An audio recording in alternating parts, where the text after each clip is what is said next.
ಇವತ್ತಿನ ರೆಸಿಪಿ ಬಂದು ಹಾಗಲಕಾಯಿ ಅಂದರೆ 1 ಕಿಲೋಮೀಟ್ರ್ ದೂರ ಹೋಗೋರು ಕೂಡ ತುಂಬಾ ಇಷ್ಟಪಟ್ಟು ತಿನ್ನೋಷ್ಟು ರೀತಿಲಿ ಚಪಾತಿ, ದೋಸೆ, ರೈಸು, ಮುದ್ದೆಗೆಲ್ಲ ಒಳ್ಳೆ ಕಾಂಬಿನೇಷನ್ ಆಗೋ ಥರ ಹಾಗಲಕಾಯಿ ಗೊಜ್ಜು ರೆಸಿಪಿ ತೊಗೊಂಡಿದ್ದೀನಿ. Welcome back to Vani home cooking channel. ನಾನು ನಿಮ್ಮ ವನಿತಾ. ಬನ್ನಿ ಹಾಗಾದರೆ ಮಾಡೋ ಪ್ರೊಸೆಸ್ ನೋಡೋಣ. ಒಂದು ಬಾಣಲೆಗೆ ಒಂದು 3 ಟೇಬಲ್ ಸ್ಪೂನ್ ಆಗುವಷ್ಟು ಬಿಳಿ ಎಳ್ಳು, 1 ಟೀ ಸ್ಪೂನ್ ಆಗುವಷ್ಟು ಜೀರಿಗೆ ಮತ್ತು ಒಂದು ಹಾಫ್ ಟೀ ಸ್ಪೂನ್ ಆಗುವಷ್ಟು ಮೆಂತ್ಯ ಕಾಳು ಆ್ಯಡ್ ಮಾಡಿಕೊಂಡು ಒಳ್ಳೆ ಅರೋಮಾ ಮತ್ತು ಕಲರ್ ಎಲ್ಲ ಚೇಂಜ್ ಆಗೋವರೆಗೂ ಚೆನ್ನಾಗಿ ಲೋ ಫ್ಲೇಮಲ್ಲಿ ರೋಸ್ಟ್ ಮಾಡ್ಕೋಬೇಕಾಗುತ್ತೆ. ನಂತರ ಕಂಪ್ಲೀಟಾಗಿ ತಣ್ಣಗೆ ಮಾಡಿಕೊಂಡು ಪುಡಿ ಮಾಡಿಟ್ಕೊಳ್ಳಿ.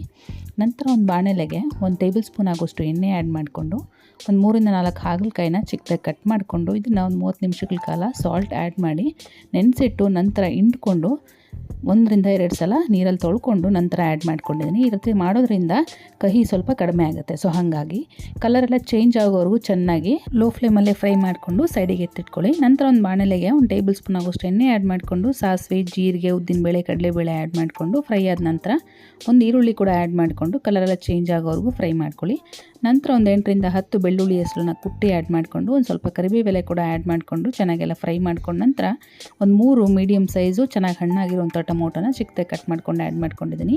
ಇದಕ್ಕೆ ಒಂದು ಹಾಫ್ ಟೀ ಸ್ಪೂನ್ ಆಗೋಷ್ಟು ಅರಿಶಿನ ಪುಡಿ ಮತ್ತು ರುಚಿಗೆ ಬೇಕಾದಷ್ಟು ಉಪ್ಪು ಕೂಡ ಆ್ಯಡ್ ಮಾಡಿಕೊಂಡು ಟೊಮೊಟೊ ಕಂಪ್ಲೀಟಾಗೆಲ್ಲ ಸಾಫ್ಟ್ ಆಗೋವರೆಗೂ ಚೆನ್ನಾಗಿ ಬೇಯಿಸ್ಕೋಬೇಕಾಗುತ್ತೆ. ನೋಡ್ತಾ ಇರ್ಬೋದು ಟೊಮೊಟೊ ಎಲ್ಲ ಸಾಫ್ಟಾಗಿ ನೀರು ಬಿಟ್ಕೊಂಡಿದೆ. ಈ ಸ್ಟೇಜಲ್ಲಿ ನಾವು ಆಲ್ರೆಡಿ ಫ್ರೈ ಮಾಡಿಟ್ಕೊಂಡಿದ್ದಂಥ ಹಾಗಲಕಾಯಿನ ಆ್ಯಡ್ ಮಾಡಿಕೊಂಡು ಚೆನ್ನಾಗಿ ಒಂದು ಸಲ ಎಲ್ಲ ಕಂಬೈನ್ ಮಾಡ್ಕೋಬೇಕಾಗುತ್ತೆ. ನಂತರ ಇದಕ್ಕೆ ಖಾರದ ಪುಡಿ 1 ಟೇಬಲ್ ಸ್ಪೂನ್ ಆಗೋಷ್ಟು ಆ್ಯಡ್ ಮಾಡ್ಕೊತಾ ಇದ್ದೀನಿ. ಇಂಟೆನ್ಸ್ ನೋಡಿಕೊಂಡು ಖಾರದ ಪುಡಿದು ಮತ್ತು ಕ್ವಾಂಟಿಟಿ ನೋಡಿಕೊಂಡು ಕಡಿಮೆ ಅಥವಾ ಜಾಸ್ತಿ ಮಾಡ್ಕೊಳ್ಳಿ.